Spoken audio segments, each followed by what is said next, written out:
Okay, I'm going to show you how to use the graduated filter tool in Adobe Camera Raw. This is a really great way to be able to do what we call localized adjustments. So I've got my image here. It's opened into Photoshop as a smart object. So I'm just going to double click on it so we can go back into Adobe Camera Raw dialog here. So here's the image, and I'm going to go up here to the graduated filter.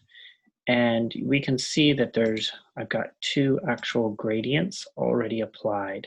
They're really easy to apply. Um, you simply just pull it from where you want it to be dark to light. So in this case here, right now I've got it so it's showing me my mask as a pink mask, but I can adjust that down here in the lower right-hand corner. I've got some tools that say mask and overlay. So the mask will show me the pink, and the overlay will actually just show you where those control points are. So you can adjust those if you want. And I've got this other one down here as well.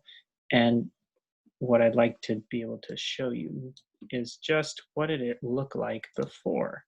So this is what the image opens as, okay?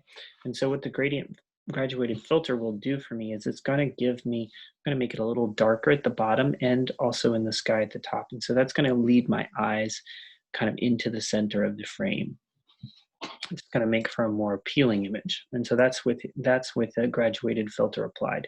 Now the graduated filter tool set is almost identical to the basics tab in Adobe Camera Raw. So you've got your exposure, you can adjust the color temperature, not really that valuable for us in black and white mode, but we've got the exposure, contrast, highlights, shadows, whites, blacks, clarity, dehaze, and also saturation normally if you have a color image, as well as a couple additional things like sharpness, noise reduction, and you can add a spot color if you would like.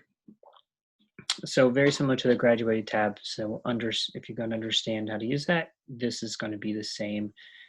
It's just a way to make a localized adjustment with a graduated filter within Adobe Camera Raw as opposed to in Photoshop, which you can also do. I really like this though because it's very fast, it's quick to use, and if you have your raw file format set up as a smart object, you can go back and forth between Photoshop and Adobe Camera Raw dialog box. So it's dynamic editing.